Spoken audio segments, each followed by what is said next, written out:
You know, the subject today, the Guardianship and the Universal House of Justice,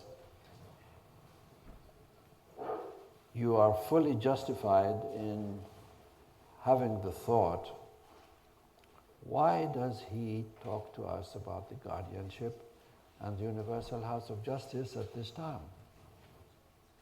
Isn't this something that should have been discussed maybe in 1957 when Shoghi Effendi passed away? That's the time to have discussed that. Or in 1963 when the Universal House of Justice was elected, maybe that would have been a suitable time to discuss this. Now, in the year 2005, why does he talk on this subject, which is so clear to all of us? You are fully justified in thinking that way. I would like to explain to you, yesterday I did mention that there's going to be opposition to the faith. And I also referred to my pilgrimage when Shoghi Effendi quoted some words from a tablet of Abdul Baha about the future opposition, and that he said there is no exception. It will be all over the world. It's not going to be just in the East, it's going to be in the West, it's going to be everywhere. Now, in the tablet of Abdul Baha, you can find it in this world order of Baha'u'llah, you find it also in God Passes By. He says, how very great is the cause, how very fierce the onslaught of all the people and kindreds of the earth. One and all they shall arise with all their power to resist his cause. Now, this is just two sentences from this long paragraph written by Abdul Baha about opposition. And Shoghi Effendi, throughout his ministry, he often told the friends and the pilgrims, and also in his letters, he referred to this tablet of Abdul Baha. Now, before I go any further, I would like to explain to you what I understand to be the reason for this opposition. Why? Such a benign message of the Blessed Beauty, aiming at the oneness of mankind and universal peace and brotherhood. Why should the world oppose it? The world is going to oppose it because as the faith becomes stronger and as its expansion will increase, to the same extent the opposition will increase, because leaders of religion, leaders of governments and so on, think that through the influence of the faith, they're going to lose their own power and might. And that is why the opposition will come. Now, when Shoghi Effendi was describing the stages in the teaching work, he wrote a letter to the friends in the United States in which he outlines the stages in the development of the teaching work. He says the first stage is individual conversion. It is when people come into the cause one at a time, if you like, two at a time, three at a time. But that's the system that we have been following throughout our dispensation, with the exception of the early years of the heroic age in the days of the Bab, when there was this entry into the cause by multitudes because of the nature of the revelation of the Bab at that time. But apart from that, when we are thinking of the administrative order, we've really not had teaching work in the way that he's going to describe it later. It will happen later. There's always been individual conversion through firesides, through personal contact with receptive souls, and whatever methods that we have in each country to teach the cause. The second stage, he says, will be entry by troops. We still are not there. If you reread the messages of the House of Justice, you see that when they gave us the 4-year plan prior to the current 5-year plan, they spoke about entry by troops. And they said that we were going to have this plan of the 4 years in order to advance the process of entry by troops. And they repeated exactly the same words when they gave us the 5-year plan, which is now coming to an end very soon in 9 months. And they have told us that there will be a new plan next Rizwan, which will be announced. You can be sure, I don't know, they haven't told me anything, that they're going to repeat again the process of the advancement of entry by troops. Because the House of Justice feels that it is within our power to do it. I think the House of Justice does feel that we're approaching that stage.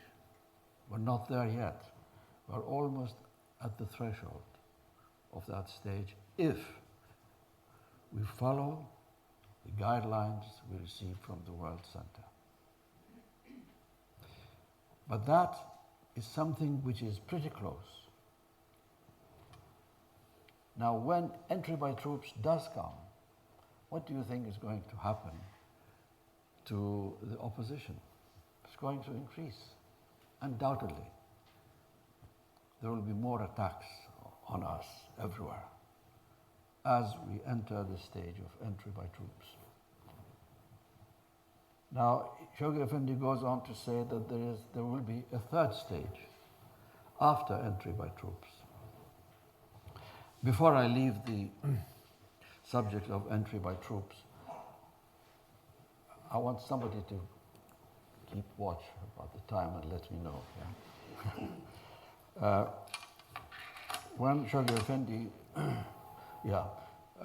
we speak about entry by troops, I would like just to say a few words about that before we leave the subject. Where does this term come from?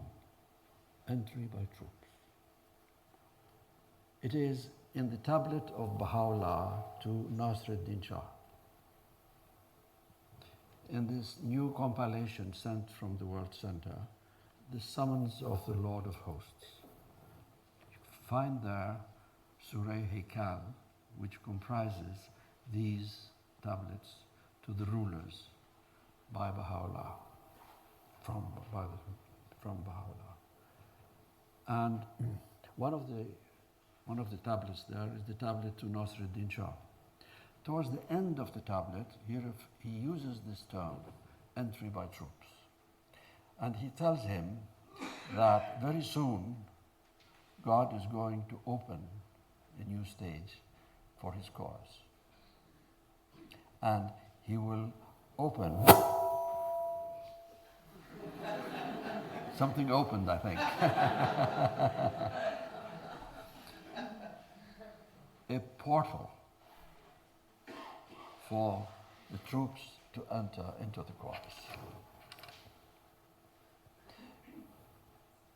You know, where we sleep, Violette and I, there are dormitories and so on, you have a little gate there.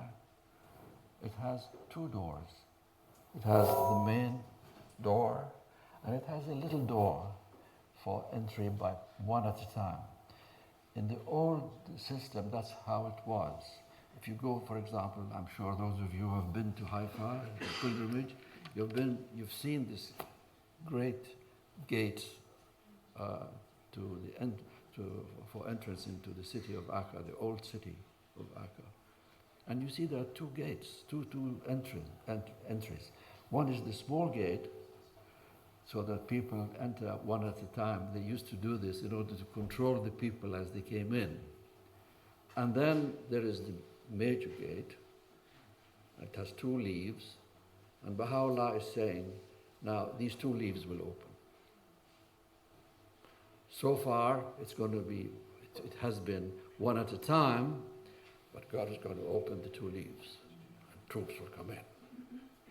So that is the concept of entry by troops.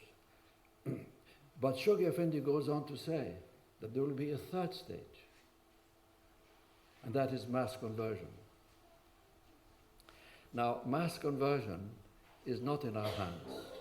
Yesterday we spoke about the minor plan and the major plan of God. This entry by troops, yes? Something is happening here. Good. All right. The stage 2 is within our responsibilities and our power to do it with the help of God and the guidance of the Universal House of Justice. But stage 3 is not in our hands. It is His hand. It is part of the major plan, not minor plan. He does it. Now, in describing this third stage, he says that it will be sudden.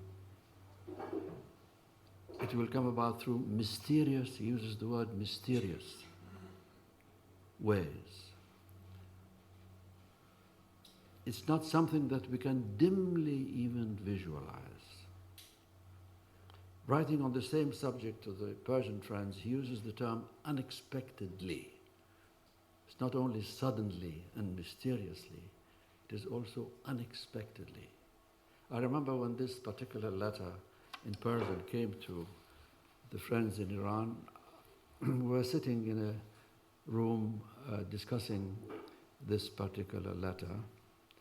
And Mr. Furutan was there, and a number. It wasn't an assembly or anything. It was an informal discussion. And one of the friends present said that, oh yes, he said, I've been thinking about this whole question of the ultimate triumph of our cause. I think this is how it's going to happen. And then he went on saying, it's going to be like this, it's going to be like that, it's going to be like that. We were all listening, fascinated by what he was saying. Mr. Furutan looked at this gentleman. He said, is this what you think? He said, yes. Is this what you expect? He said, yes. He said, but Shoghi Effendi has said, unexpectedly. So what you are saying is not going to happen.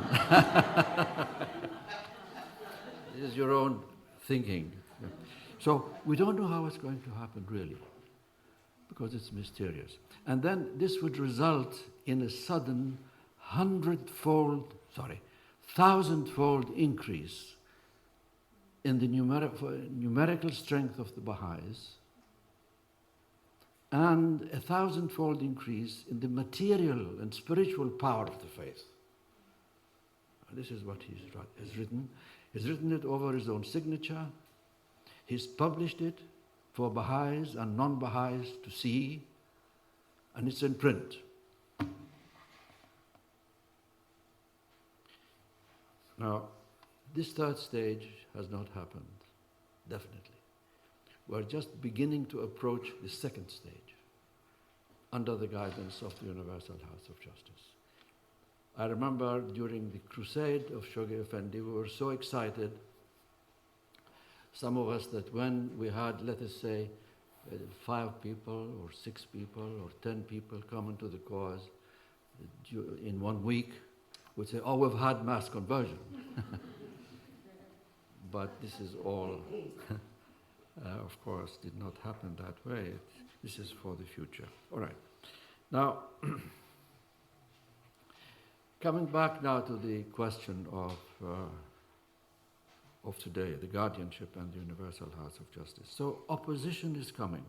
Now, when you read the writings of Shoghi Effendi, you see that when he talks about opposition, he says that the opposition will be on the administration. It was at the time, during the first 13 years, he referred to this. He uses the word administration, the administrative order. The attack will be on the administrative order. And when it is on the administrative order, what do you think it's going to be? It's going to be on the head of the administrative order. The attacks will be on the Universal House of Justice primarily. That's where it's going to be. And then the rest of us. But primarily it's going to be the head. They're going to hit the Universal House of Justice. Where will they hit him? Hit the House of Justice. Already we have had attacks on the House of Justice, as you very well know. And it's in connection with the guardianship. But what kind of Universal House of Justice is this? Where is your guardian? The guardian is supposed to be your head, your sacred head, your permanent head. Where is he? How do you function? How can you function? You are not the Universal House of Justice. And this is the attack. It has happened, and it will continue to happen. We should know how to defend the faith.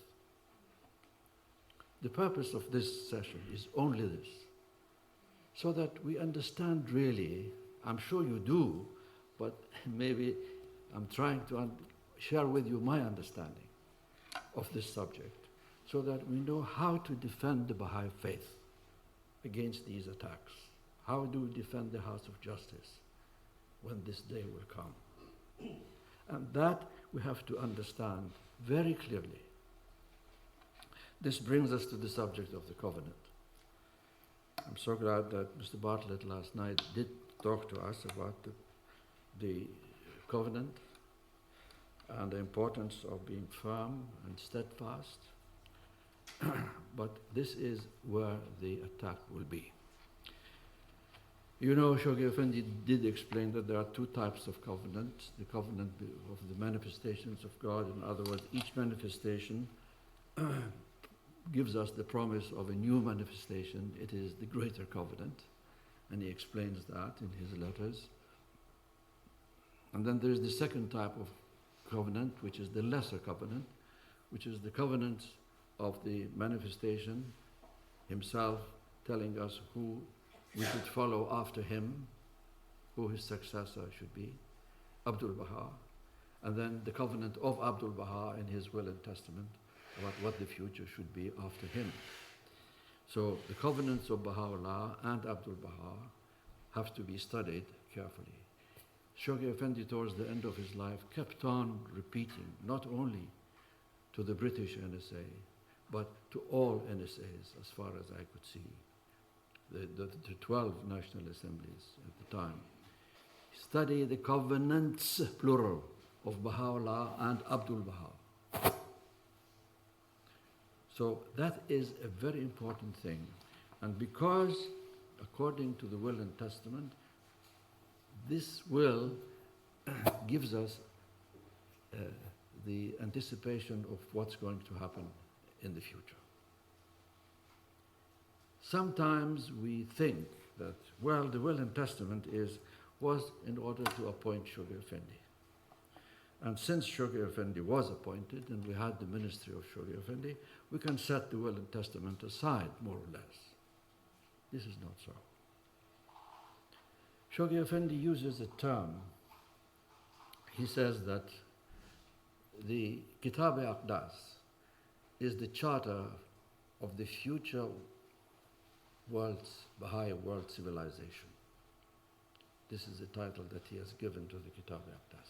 He uses the same title for the will and testament of Abdul Baha. It is the charter of the future Baha'i world civilization. These two books, the Kitab-e-Aqdas and the will and testament, are the two, I think, most important books that we have in the Baha'i faith, because they contain the elements of this world civilization. Now, When it comes to the will, as early as 1923, Shoghi Effendi started writing letters in Persian and in English to the friends, telling us in no uncertain terms that you read the will, but you will not understand it. Why? I'll read you some of his comments on the subject.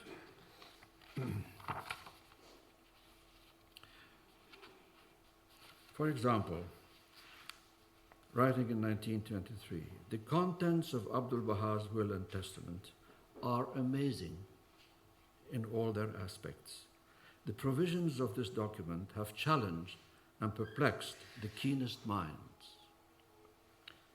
Again, a separate letter, God's supreme house of justice shall be erected and firmly established in the days to come.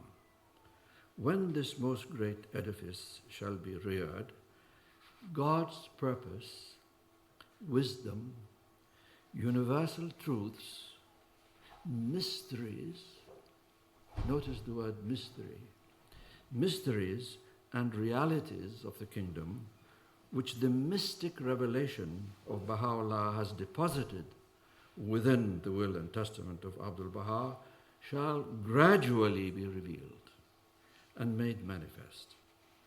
Now, a year later, in 1924, he wrote, "We are called upon by our beloved Master in his will and testament not only to adopt the Baha'i administration unreservedly, but to unveil its merit to all the world, to attempt to estimate its full value and grasp its exact significance after so short a time since its inception would be premature and presumptuous on our part. We must trust to time. I repeat, we must trust to time and the guidance of God's universal house of justice to obtain a clearer and fuller understanding of his provisions." 1929. We stand too close to so monumental a document to claim for ourselves an understanding of all its implications, or to presume to have grasped the manifold mysteries it undoubtedly contains. Only future generations can comprehend the value and significance attached to this divine masterpiece. That's it. And then finally, writing as late as 1930, he says, "The contents of the will of the Master are far too much for the present generation to comprehend." Why? It needs at least a century of actual working before the treasures of wisdom hidden in it can be revealed. Treasures hidden, mysteries concealed, we don't understand. I remember reading some of these things. I was wondering why.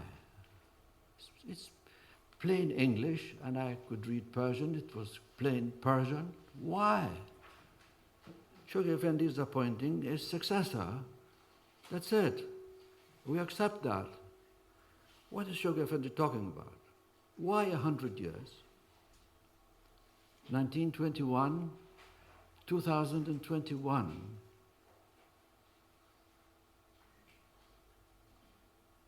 (2005) or 16 years away.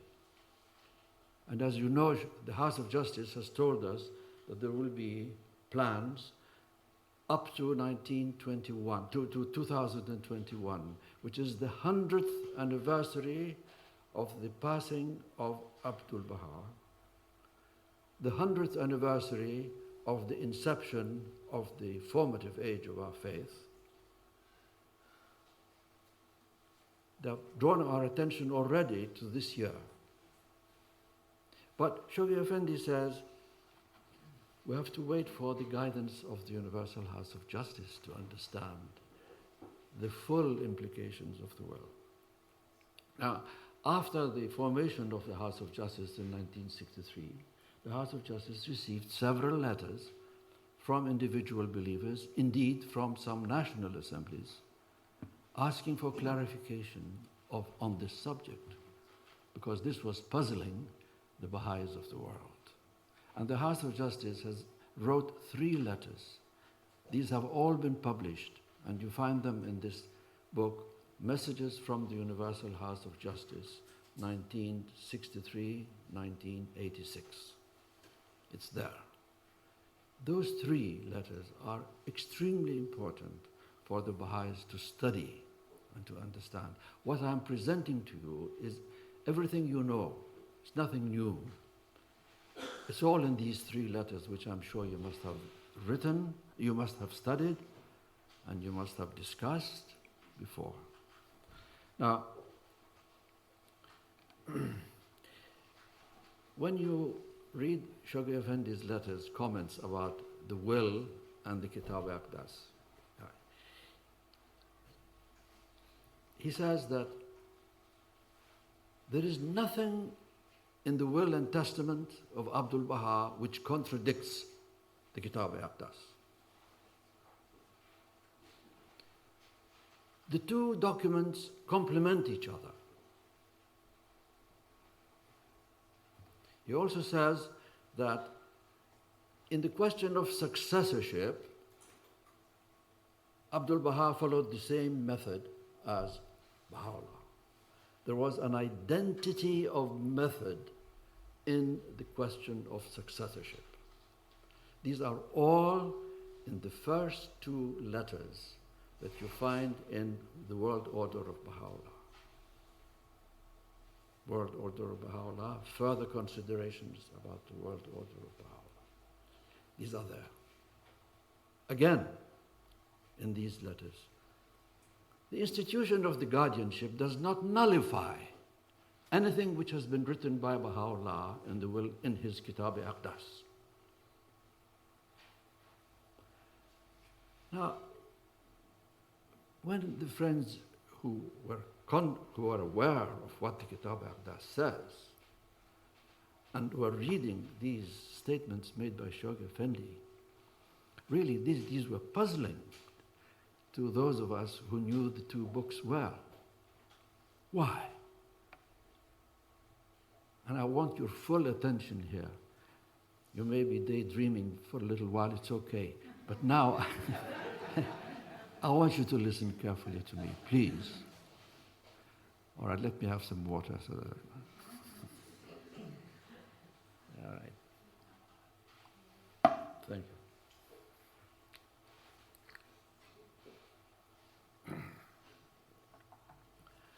There is a paragraph in the Kitab-i-Aqdas. It's paragraph 42. There's no time for me to read the whole thing because I'm just giving you the gist. You can read the paragraph for yourself. He's talking about, outwardly, he's talking about endowments. Endowments dedicated to charity. That's the theme. When you think it's all about endowments. But in reality, when you read the paragraph carefully, you see it's about successorship.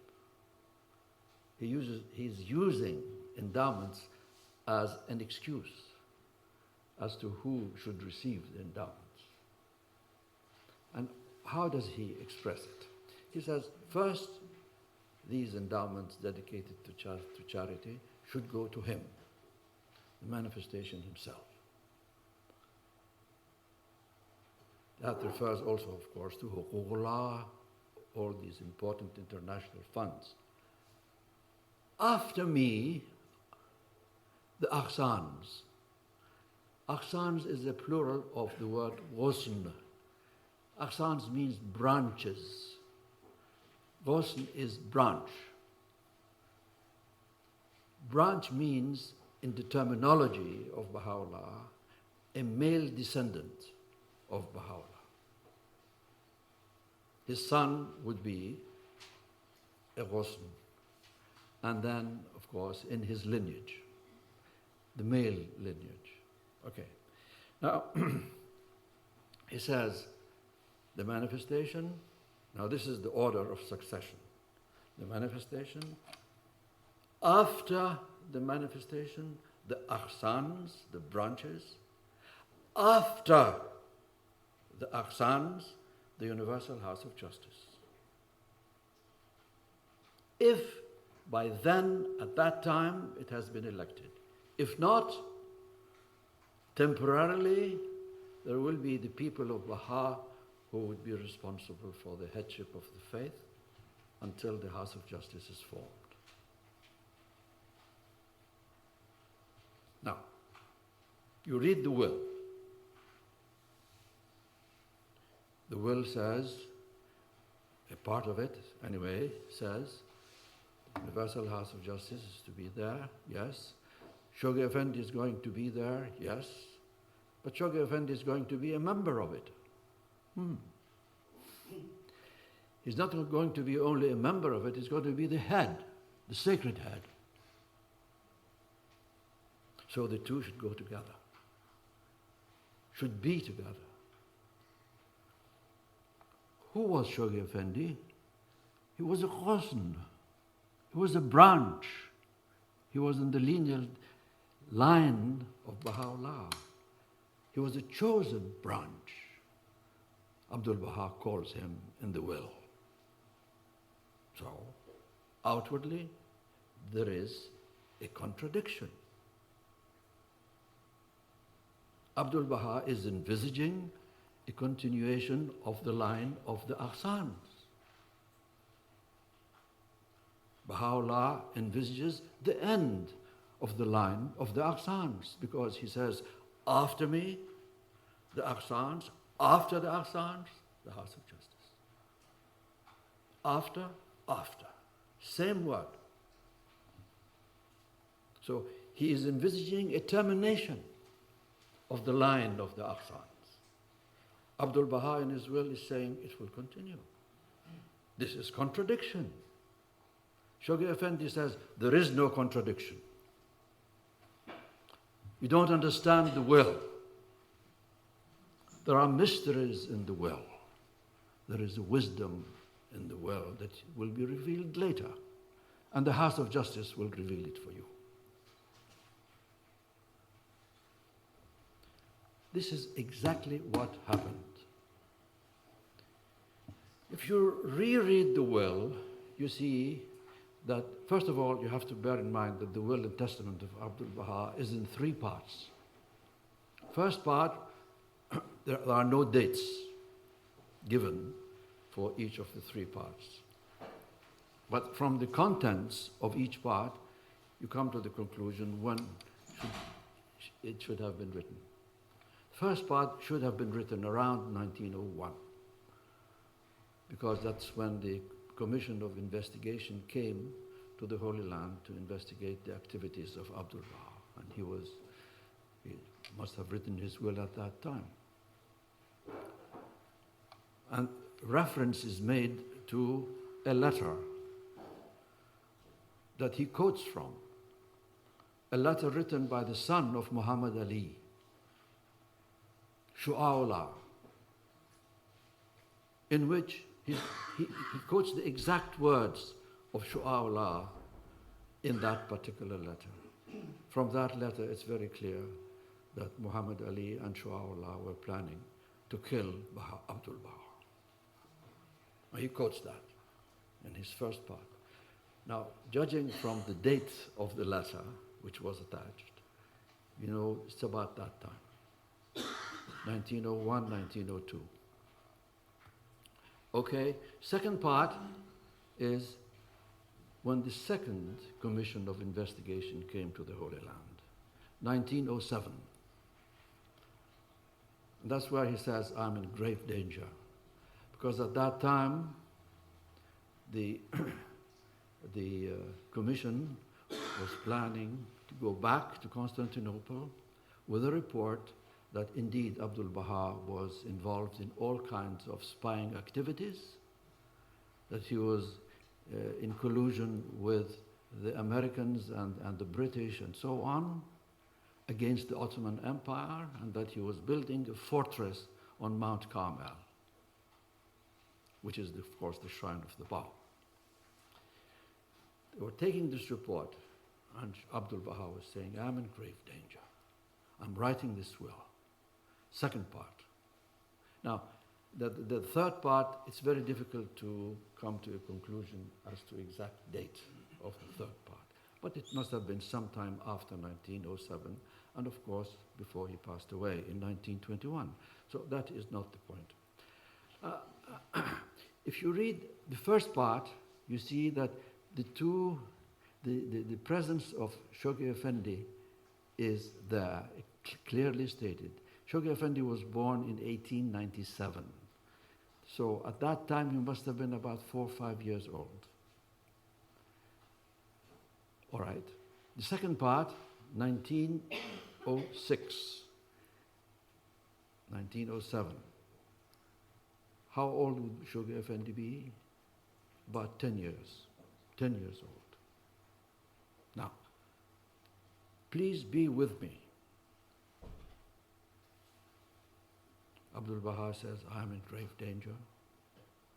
If anything happens to me, and they were going to either send him as an exile to Tripoli or hang him or whatever, anything happens to me, you should elect the Universal House of Justice. And whatever Universal House of Justice says is the word of God, and whoever opposes it has opposed God. Very strong words.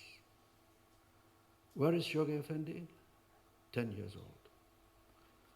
So what does he do? He writes a tablet, he sends a tablet to Haji Mirza Taghi Afnan, Muhammad Taghi Afnan, the builder of the temple in Ashgabat, one of the Afnans, a cousin of the Bab. He uses, we have the tablet, of course, in Haifa in the archives. He tells this Afnan, I have written a will. If anything, you know, I am in grave danger. He uses almost the same terms as he has used in the will. I am in grave danger. If anything happens to me, you come here. Open the will. In it, I have provided for the election of the Universal House of Justice. Go ahead and call for the election of the Universal House of Justice. Shoghi Effendi was only 10 years old. He couldn't do this sort of thing. He couldn't come and attend the meetings of the Universal House of Justice. So that's all he says. So that shows that it was possible, according to Abdul Baha's understanding of the institution of the House of Justice, for the House of Justice to exist on its own without any ghusn, without any branch, which is in full harmony with the text of the Kitab-i-Aqdas. If we take only part 1, there is a contradiction. But if you take part 1 and part 2, of course part 3, there is no contradiction.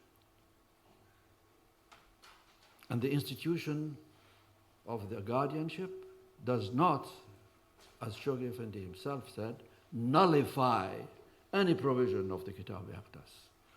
Because the first part, as I said, outwardly does nullify. This is a very important point I'm making with my lame words. Please take over this argument, understand it.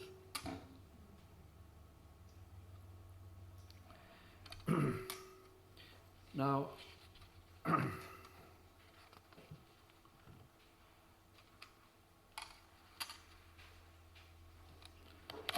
What remains to be discussed are a number of subsidiary points.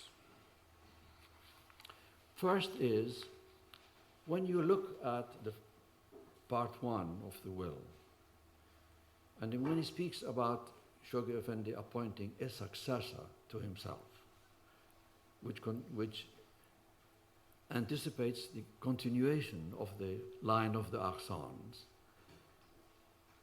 he provides a very complicated system for the appointment of a successor to Shoghi Effendi. For example, he says, first of all, that Shoghi Effendi should himself decide who his successor should be. Second, it devolves on Shoghi Effendi and Shoghi Effendi alone to decide whether whether the candidate that he chooses has the necessary moral and spiritual qualifications. Now, at the time when Shoghi Effendi wrote his dispensation, which was in 1934, there were at that time 7 Akhsans who were living and outwardly were within the pale of the faith. 2 brothers and 5 cousins, male, from the lineage of Abdul Baha. All of them well qualified in lineage to be guardian. Shoghi Effendi, he wasn't even married at that time. 1934. He refers to future guardians. Why? Because outwardly these people were there. Later, when he died, they all became covenant breakers. There was nobody. He had no children, and the 7 had either died or were covenant breakers, spiritually dead. So, but who is to decide? The fact that they did exist was no guarantee that they would become guardian, because Shoghi Effendi had to decide whether any of them had the qualifications, spiritually and morally, to be guardian. Then he goes on, other conditions for this appointment is that Shoghi Effendi will have to appoint hands. These hands of the cause throughout the world will have to elect, not choose or select, but elect 9 from among themselves to come to the Holy Land and help Shoghi Effendi.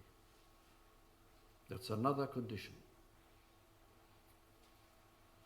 As you know, this never happened. Shoghi Effendi never, during his lifetime, asked the hands of the cause to elect any of their numbers to come to Haifa. He himself selected 4 to come to Haifa. Not elect. He goes on. These 9 hands who come to Haifa, elected, then when Shoghi Effendi does appoint his successor, they have to give their assent. That's another condition. Yet another condition, they should give their assent by secret ballot. Very complicated. So that those who agree and those who disagree will not be distinguished. He does not say what happens if there is a majority of votes against the choice of Shoghi Effendi. Silence. A very complicated method that Abdul Baha has put in there. It never happened, of course, because to start with, Shoghi Effendi did not choose anyone. He did not choose any of the cousins and brothers who had already left the cause and become covenant breakers. And he was married, he had no children. Nobody. He didn't say anything. He didn't appoint anyone. And he passed away in London. A number of further questions arise. Was Shoghi Effendi's death abrupt? Was it anticipated by him? Further questions. Why did Shoghi Effendi refer to future guardians? Did Abdul Baha know what the outcome eventually would be? As one of the two pillars of the administrative order is physically now missing, that's the guardianship. Is the administrative order now lopsided? Or, in the words of Shoghi Effendi in the will, in his dispensation, mutilated? Was the election of the Universal House of Justice forced upon the Baha'i world in 1963 by the hands of the Qais? And finally, why did Shoghi Effendi not write a will and testament? These would be the attacks. And we should be aware, with this background that I tried to explain to you, how to deal with these questions. Because that's where the attack has been and will continue to be, and you and I will have to be wide awake, and particularly the generation of our Baha'i youth should become well aware of these fundamental basic issues related to the leadership of our faith, to be able to defend it. On the question of the abruptness of Shoghi Effendi's death, you know, our dear Violette here has written a book, A Tribute to Amatul Baha. I think there is a copy in the book center here for sale. I'm not trying to promote the sale of the book. But in it, she has a very important point that she has made. And maybe many of you in this room may have heard Ruhi Khanum even say it, because she also said it not only privately to individual friends of hers in Haifa, but she also mentioned it in her talks, in her public talks. And you may have heard it yourselves. And the point is this, that first of all, let me look at my time. How is the time? Huh? 20 minutes? Half an hour. Okay. Now, where were we? Oh, yeah.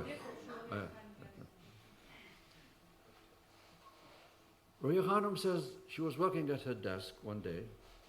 The Guardian came to her desk and said, "What will become of you when I die?" She said no. You know, she was very upset and so on. She thought she was going to die before Shoghi Effendi. Why does Shoghi Effendi say that? No. He took no notice. He said, I suppose you will travel and encourage the friends. Again, in this book, I heard it, Violette heard it, the hands of the cause heard it. She said it quite often. And it's recorded in this book. Towards the end of his life in London, in the hotel, he told her, "I don't want to go back to Haifa. You go alone. You know what to do." Of course, Ruhi Khanum, thinking that he had just had a flu and he was not well, maybe, although the doctor had said that he was well and so on, maybe he was in a mood of depression, he had said that. That's how she took it. But he was telling her something. To the first point, what will become of you when I die? Someone who is thinking about his wife, concerned about his wife and what she should do after him, will not be concerned about the faith of Baha'u'llah, of which he was the guardian, the protector. He wouldn't think of the faith and its future. He would only be thinking about his wife.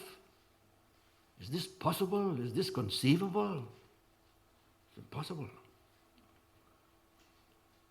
We don't understand. That's what it is.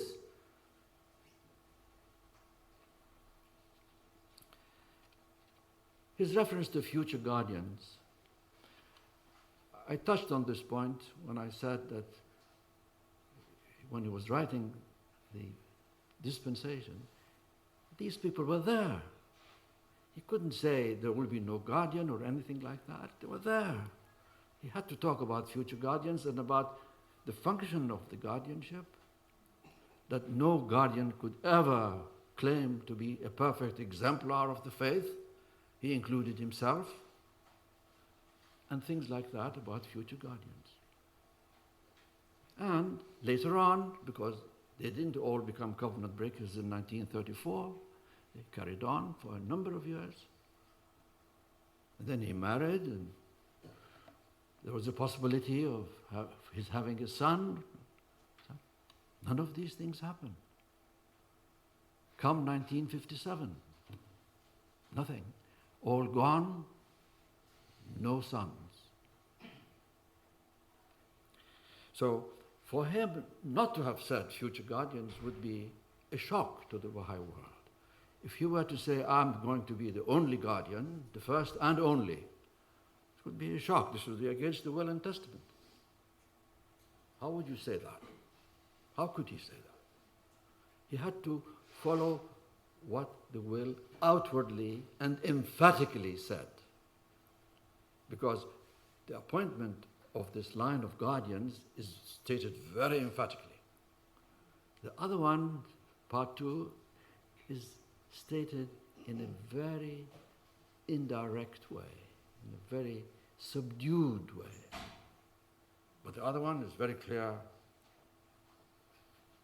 So how could he say anything apart from what he already said about future guardians? Next question is, did Abdul Baha know the outcome? In his dispensation, he writes that Abdul Baha was endowed with superhuman knowledge and perfection. That was Abdul Baha. That he occupied a position which was unique in the history of all past religions. He could not be considered just another successor to the manifestation, because he was not like Peter, he was not like Imam Ali, who was the successor of Muhammad, and so on. He was a special station of his own, unique station. Guardian, you can compare to the imamate, you can compare to the disciples of Christ, but not Abdul Baha, because he had he had the perfections of prophethood without being a prophet. This is what it says. Now, for someone like Abdul Baha, who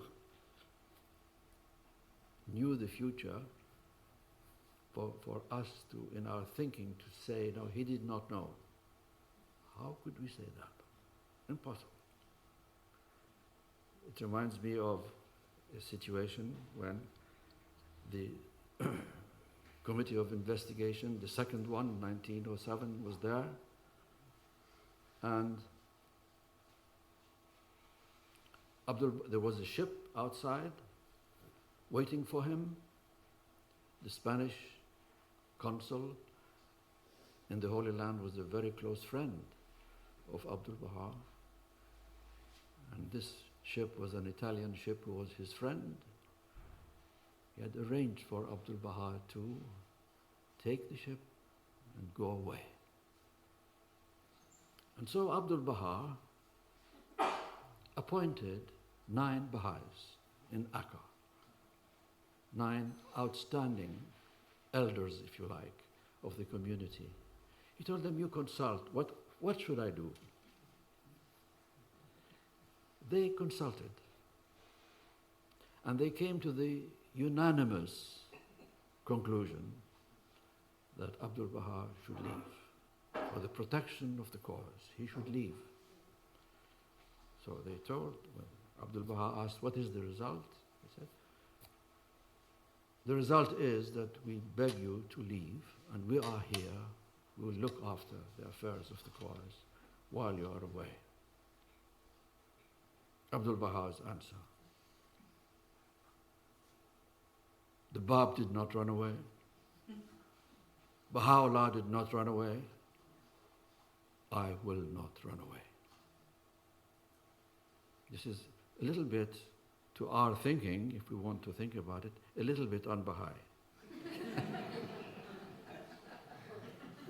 He asks people to consult, they consult, and then he doesn't listen.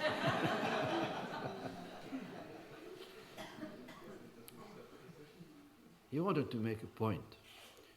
He knew what was going to happen. In fact, he had told some of the Baha'is, in fact, one of the non-Baha'i governors in Akka, that no one can ever touch me. And when the time comes for my release, no one can also stop me. He knew that he had a mission still to fulfill, to go to the West and proclaim the cause in Europe and North America. That had to happen. But outwardly, he was in danger. Outwardly, he wrote, I don't have the hope of 1 hour's life. But it did not happen. So, Providence, if you like, provided this opportunity for him to write the second part of his will, in which he is able to say, because of the circumstances, that, well, the House of Justice can be immediately elected. And Shoghi Effendi is 10 years old. That provided him this opportunity to write the second part of his will. In fact, the strange thing is that in the will of Baha'u'llah, Baha'u'llah appoints Abdul Baha and appoints a successor to Abdul Baha, Muhammad Ali. Muhammad Ali was mentioned in the will and testament of Baha'u'llah, that he will succeed Abdul Baha. Remember this. Of course, soon after the passing of Baha'u'llah, he raised the banner of rebellion against Abdul Baha, because he could not, as Mr. Bartlett was saying, this jealousy was so uncontrollable, in the words of Shoghi Effendi, that he just could not bear it. He wanted to occupy that seat immediately. Abdul Baha told him, but wait, your turn will come. He says, what assurance do I have that I will survive you? He wanted the job right away. That was the degree of his jealousy and his pride and his selfishness. Okay? So, but he's appointed there. He's appointed by... Now, when you read the Priceless Pearl of Ruhiya Khanum, you find that in the Priceless Pearl, Ruhiya Khanum quotes an article written by Dr. Folscher. Dr. Folscher was a German doctor, woman doctor, who was in Haifa and in Akka, and she was looking after the health of the members of the family of Abdul Baha as their physician. She was not a Baha'i. She became a Baha'i later, after the passing of Abdul Baha. And she wrote her memoirs in German, published. And this is what she has written. She said, one day I was in the presence of Abdul Baha. A young boy came in. He came in with such respect and humility in the room of Abdul Baha. It was, of course, Shoghi Effendi. And Abdul Baha told him a few things, and then he withdrew again with the same reverence. When he left, Abdul Baha told me, this young boy is my Elisha. Who was Elisha? Elisha was a shepherd. In the days of Elijah, the prophet. And before Elijah passed away, and of course the description is that there was a carriage that came and took him up in the clouds and so on. Be that as it may, he appointed Elisha, this shepherd, this young shepherd, to be his successor. He removed his mantle and he put it on the shoulders of Elisha. So now Abdul Baha is telling this non-Baha'i German doctor that Baha'u'llah told me that after me I will be obliged to choose one of my sons or one of my grandsons to be my successor. But in this will, it is something else. In his will, it is Muhammad Ali, his half-brother. Yet, outwardly, he's telling this non-Baha'i doctor, my successor will be either, Baha'u'llah told me, that I will be obliged. In other words, Baha'u'llah knew very well what was going to happen after him with this Muhammad Ali. Abdul Baha spends about 3 pages, 2.5 pages in his will and testament, explaining to us why Muhammad Ali was disqualified to be his successor and why he had to choose Shoghi Effendi in his own lineage. So let's leave this point. The next issue is the administrative order lopsided now because one of the pillars has gone?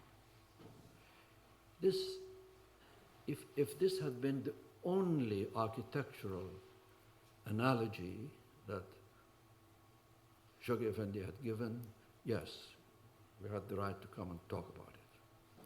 But it's not the only analogy that he has given. He's given other analogies architecturally. He refers to the 2 institutions of the Guardianship and the Universal House of Justice as buttresses to the administrative order. You know, buttresses are these supports that you've got a wall and then in the old, for example, when you go to the shrine of the Bab, you see these buttresses holding the walls to support the walls. So he says this is another term that he has used. Another term that he uses about himself and the guardianship, he says the head cornerstone of the administrative order. So pillar, buttress, cornerstone. When it comes to the House of Justice, if that is the cornerstone, he uses the word dome. Another architectural term. And he likens it's all in writing, likens the monument of the greatest holy leaf to the administrative order. The steps, the local assemblies, the pillars, the national spiritual assemblies, the dome, the Universal House of Justice. So he has used different terms. I think we have to think of Baha'u'llah as the sun. We have to think of Abdul Baha as the moon. The word moon has been used by Shoghi Effendi in his dispensation in describing the station of Abdul Baha. He was not a sun, but he was the moon. Who was Shoghi Effendi? Another moon? If you had said this to Shoghi Effendi, he would be completely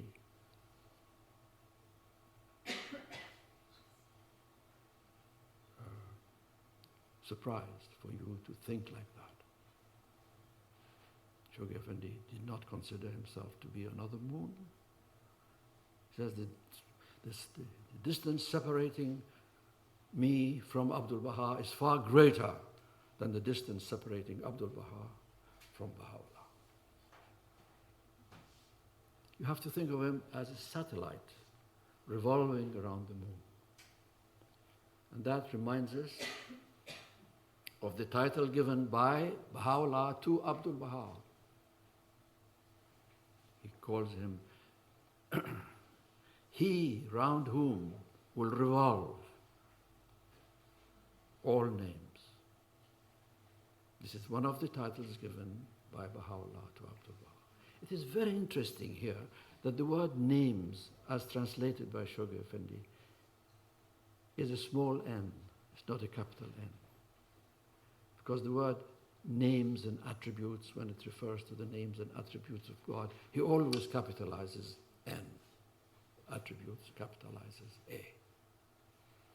But here, when translating this particular title given by Baha'u'llah, the word name has been local, a small letter. So all names revolve. So it's not only one name, names, plural. And I think the House of Justice is another satellite revolving around Abdul Baha. The two satellites revolving around Abdul Baha, however, receiving their light from Baha'u'llah and the Bab, according to the clear text of the Will and Testament.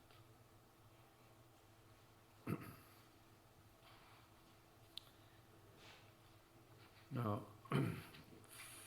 final question is, what about this mutilation business? I think the mutilation business, in the light of everything said, should mean that without any guardian, the faith would have been mutilated. This is what he had in mind. Because in the same paragraph, he says, without the universal house of justice, the faith would be paralyzed, or the administrative order would be paralyzed. What does it mean? It means without any house of justice provided in the system, the faith of Baha'u'llah and the world order of Baha'u'llah would be paralyzed. It's the same thing here. Without any guardian, the faith would have been, and the world order would have been mutilated. That's the only way to understand it, in the light of what has happened. Whether Shoghi Effendi expected 1963 to be the date for the election of the House of Justice, or was it imposed upon the Baha'i world by the hands of the cause? There are many, many references which clearly indicate, if you read those three letters of the House of Justice, you will see what it is. Because here we are part of the community, which was the British Isles, and it's now called the United Kingdom, okay? Shoghi Effendi wrote to the British NSA at the time when the Africa campaign was started. He said, you're going to have 2 years of the Africa campaign. Then this is going to be followed by a world enterprise of teaching and expansion. He didn't say what it was. Later we understood it was the 10-year crusade. And this enterprise, this world enterprise, which will bring the machinery of all national assemblies together, will be followed by world undertakings for teaching and expansion under the aegis of the Universal House of Justice, written in 1951. I remember when I was in Iran and I read this letter, I said, Universal House of Justice, 1951. Shoghi Effendi, where is Shoghi Effendi? Where is the guardianship? Why should these world undertakings be under the aegis of a legislative body? How? I was really shocked when I read that. But after the passing of Shoghi Effendi, we understood. There was a letter to the Persian NSA, second year of the crusade. There were 9 years left. He says, 9 years left. Isolated believers should become groups during these 9 years. Groups should become local assemblies. Local assemblies should become national assemblies. National assemblies would elect the Universal House of Justice during the 9 years. And this is exactly what happened.